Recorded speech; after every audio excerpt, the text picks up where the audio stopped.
نظر بد کی حقیقت اور اس کا علاج۔ سب سے پہلی بات تو یہ ہے کہ ہمارے دین نے جو ہمیں تعلیم دی ہے اس کی روشنی میں نظر لگ جاتی ہے، نظر کا لگنا برحق ہے۔ نبی صلی اللہ علیہ وسلم نے فرمایا العین حق، نظر لگنا حق ہے، برحق ہے، یعنی ایک ایسی حقیقت ہے جو ثابت شدہ ہے، یعنی نظر کے اثرات ہوتے ہیں اور اس میں کوئی شک کی بات نہیں یا اس کا انکار نہیں کیا جا سکتا۔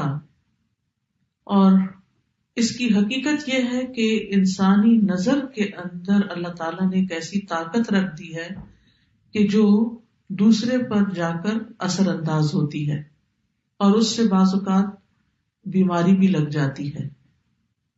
نظر بد کے بارے میں قرآن مجید سے جو بات ہمیں پتہ چلتی ہے وہ کچھ یوں ہے کہ یوسف علیہ السلام کے والد یعقوب علیہ السلام جو تھے، جب وہ اپنے سارے بیٹوں کو یوسف علیہ السلام کے پاس بھیج رہے تھے تو انہوں نے خاص طور پر انہیں ہدایت کی کہ سب ایک دروازے سے داخل نہ ہونا۔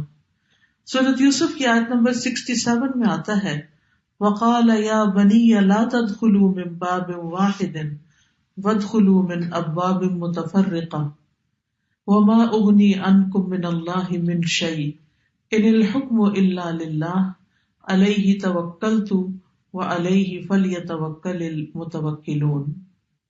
یعقوب علیہ السلام نے کہا اے میرے بیٹو، ایک دروازے سے داخل نہ ہونا اور الگ الگ دروازوں سے داخل ہونا، اور میں تم سے اللہ کی طرف سے آنے والی کوئی چیز ہٹا نہیں سکتا، یعنی اگر تمہیں نظر لگ گئی تو میں تمہیں کچھ کام نہیں آ سکتا۔ حکم اللہ کے سوا کسی کا نہیں، اسی پر میں نے بھروسہ کیا اور اسی پر لازم ہے کہ بھروسہ کرنے والے بھروسہ کریں۔ تو چونکہ ان کے یہ 11 بیٹے تھے کہ جو سفر پر روانہ ہو رہے تھے اور سبھی جوان تھے، تو آپ خود سوچیں کہ کسی گھر سے 11 جوان بیٹے نکلے تو لازماً سب کی نگاہوں میں آئیں گے، کسی شہر میں داخل ہوں، شکلیں بھی ملتی جلتی ہوں اور صحت مند بھی ہوں، تو یہ دوسروں کے لیے ایک حیرت کی بات ہوتی ہے، تو جس سے انسان متاثر ہو سکتا ہے۔ نظر جو ہے اللہ کی تقدیر اور قضاء و قدر کے ساتھ کبھی کبھی قتل بھی کر دیتی ہے، کبھی بیمار کر دیتی ہے، کبھی دہشت زدہ کر دیتی ہے، کبھی کمزور کر دیتی ہے، کبھی کوئی چیز جلا دیتی ہے۔ تو ایسا کیسے ہوتا ہے؟ اصل میں انسان جب کسی کے اندر کوئی خوبی دیکھتا ہے تو اس کے اپنے اندر ایک جلن اور ایک کڑن اور ایک حسد کا جذبہ پیدا ہوتا ہے، تو یہ جو اندر کی جلن کڑن ہوتی ہے وہ نگاہوں سے دوسری طرف ٹرانسفر ہوتی ہے۔ جیسے کسی کے ساتھ محبت ہو تو وہ محبت بھی نگاہوں سے پتہ چلتی ہے، نفرت ہو تو وہ نفرت بھی۔ اسی طرح بچوں کو ڈراتے دھمکاتے ہیں تو بعض اوقات منہ سے کچھ نہیں بولتے، صرف آنکھیں دکھاتے ہیں، تو اس سے وہ بچے سمجھ جاتے ہیں، حالانکہ کیا آنکھ ہی ہے نا، کچھ کر تو نہیں رہی ہوتی، لیکن آنکھ کے اندر سے نکلنے والے جو اثرات ہوتے ہیں وہ دوسرے کے اوپر جا کر اثر کرتے ہیں۔ حدیث میں آتا ہے رسول اللہ صلی اللہ علیہ وسلم نے فرمایا اللہ کی قضاء و قدر کے بعد نظر بد ہی میری امت کے اکثر لوگوں کی موت کا سبب بنتی ہے، یعنی نظر لگتی ہے، بیمار ہوتے ہیں، مر جاتے ہیں، جانوروں کی موت کا باعث بھی بنتی ہے۔ رسول اللہ صلی اللہ علیہ وسلم نے فرمایا نظر بد آدمی کو قبر میں اور اونٹ کو ہانڈی میں پہنچا دیتی، یعنی اونٹ تڑپنے لگتا ہے اور اس کو پھر ذبح کر دیا جاتا ہے۔ پھر اسی طرح یہ ہے کہ بعض اوقات اگر کسی ماں کو نظر لگی ہوئی ہو جب بچے کے ساتھ پریگننٹ ہو تو وہ نظر اس کے بچے تک بھی منتقل ہو سکتی ہے، کیونکہ نظر کا تعلق جو ہے، یعنی نظر کے جو اثرات ہیں وہ جسم کے اندر تک سرایت کر جاتے ہیں۔ ابن القیم کہتے ہیں کہ حسد نظر بد لگانے کا اصل ہے، یعنی سب سے بڑی وجہ جو ہے وہ حسد ہے۔ کبھی انسان اپنے آپ کو نظر لگا دیتا ہے، کبھی بغیر ارادے یا طبعی فطرت کی وجہ سے اس کی نظر لگ جاتی، یعنی پہلی چیز تو حسد ہے، لیکن کبھی کبھی حسد کے بغیر بھی لگتی ہے، کبھی اپنے آپ کو بھی لگتی ہے اور کبھی کسی اور کو بھی لگ جاتی ہے۔ تو چیز کو دیکھنے اور نہ دیکھنے کا فرق ہوتا ہے کہ آپ کس نظر سے کسی چیز کو دیکھ رہے ہیں. کبھی انسان محبت کی نظر سے دیکھتا ہے، کبھی انسان حسد کی نظر سے دیکھتا ہے. نظر بد کی دو بڑی قسمیں بتائی جاتی ہیں، ایک ہے انسانی نظر کا لگنا اور ایک ہے جنوں کی نظر کا لگنا. یعنی بعض اوقات انسان کوئی بھی نہیں ہوتا لیکن پھر بھی انسان جو ہے یعنی بیمار محسوس کرتا ہے، کمزور محسوس کرتا ہے، تو اس کی وجہ جنات بتائے جاتے ہیں. اور پھر وہ نظر جو ہوتی ہے وہ انسان کو بیمار کر دیتی ہے، جس کے پھر کچھ سمٹمز ہوتے ہیں. ام سلمہ رضی اللہ عنہا سے مروی ہے کہ نبی صلی اللہ علیہ وسلم نے ان کے گھر میں ایک لڑکی دیکھی جس کے چہرے پر کالے دھبے پڑ چکے تھے. تو آپ نے فرمایا کہ اس پر دم کرو کیونکہ اسے نظر بد لگ گئی ہے.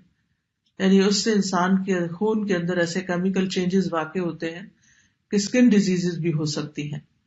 اور آپ صلی اللہ علیہ وسلم نے یہاں صفعۃ کا لفظ فرمایا جس کا مطلب ہوتا ہے جن کی نظر. یعنی اس بچی کو کسی انسان کی نظر نہیں لگی تھی بلکہ جن کی نظر لگی تھی. اور جنوں کی نظر جو ہوتی ہے وہ انسانوں کی نظر سے زیادہ سخت ہوتی ہے. ابن باز کہتے ہیں کہ نظر کا لگنا برحق ہے جیسا کہ رسول اللہ صلی اللہ علیہ وسلم نے فرمایا، اور یہ انسانوں سے بھی لگتی ہے اور جنات سے بھی لگتی ہے. ابو سعید کہتے ہیں کہ رسول اللہ صلی اللہ علیہ وسلم جنوں اور انسانوں کی نظر بد سے پناہ مانگا کرتے تھے، یہاں تک کہ معوذتین نازل ہوئی، قل اعوذ برب الفلق قل اعوذ برب الناس. جب یہ نازل ہوئی تو آپ نے یہ پڑھنی شروع کر دی اور باقی چیزیں چھوڑ دی. تو اس کے لیے بہتر یہی ہے کہ انسان ہر نماز کے بعد معوذتین پڑھے، کیونکہ یہ ایک طرح کا دم ہوتا ہے، یعنی معوذتین کا پڑھنا. تاثیر کے اعتبار سے نظر کی کچھ اقسام ہیں. ایک ہے العین المعجبہ، خوشی یا تعجب والی نظر، حیران ہو کے کسی چیز کو دیکھنا، خوش ہو کے کسی چیز کو دیکھنا. تو یہ بھی دوسرے کو بعض اوقات لگ جاتی ہے اگر انسان ساتھ برکت کی دعا نہ دے. اسی لیے جب آپ کسی دلہن کو دیکھیں تو ماشاء اللہ بارک اللہ فی، اللہ برکتیں دے، دعائیں کریں، عید مبارک. کیوں کہتے ہیں؟ کیونکہ جب دیکھتے ہیں کہ اچھے کپڑوں میں ہے انسان، اچھا حال حلیہ ہے، تو دوسرے کو فوراً مبارک دی جاتی ہے تاکہ وہ انسان کے شر سے محفوظ رہے. پھر اسی طرح اس نظر کے بارے میں آتا ہے کہ قرآن مجید میں سورۃ الکہف میں اس کا ذکر آتا ہے، وَلَوْلَا إِذْ دَخَلْتَ جَنَّتَكَ قُلْتَ مَا شَاءَ اللَّهُ لَا قُوَّةَ إِلَّا بِاللَّهِ إِن تَرَنِي أَنَا أَقَلَّ مِنْكَ مَالًا وَوَلَدًا. اور جب تو اپنے باغ میں داخل ہوا تو تو نے کیوں نہ کہا کہ جو اللہ نے چاہا، ماشاء اللہ لا حول ولا قوت الا باللہ. اگر تو مجھے دیکھتا ہے کہ میں مال اور اولاد میں تجھ سے کم ہوں. تو یہ آگے قصہ چلتا ہے. تو اس شخص کے باغ کو بھی نظر لگی تھی جس کی وجہ سے باغ سارا جل گیا تھا. پھر اسی طرح محبت کرنے والے کی نظر لگنا، کیونکہ جو شخص کسی سے محبت کرتا ہے وہ اس کو بہت گہری نظر سے دیکھتا ہے. ابن حجر رحمت اللہ علیہ کہتے ہیں نظر کبھی خوشی اور تعجب کی صورت میں بھی لگ جاتی ہے، اگرچہ وہ حسد کے بغیر ہی ہو، اور اگرچہ وہ کسی محبت کرنے والے کی طرف سے ہو، اور اگرچہ وہ نیک آدمی کی طرف سے ہی ہو، یعنی نیک آدمی کی بھی لگ جاتی ہے.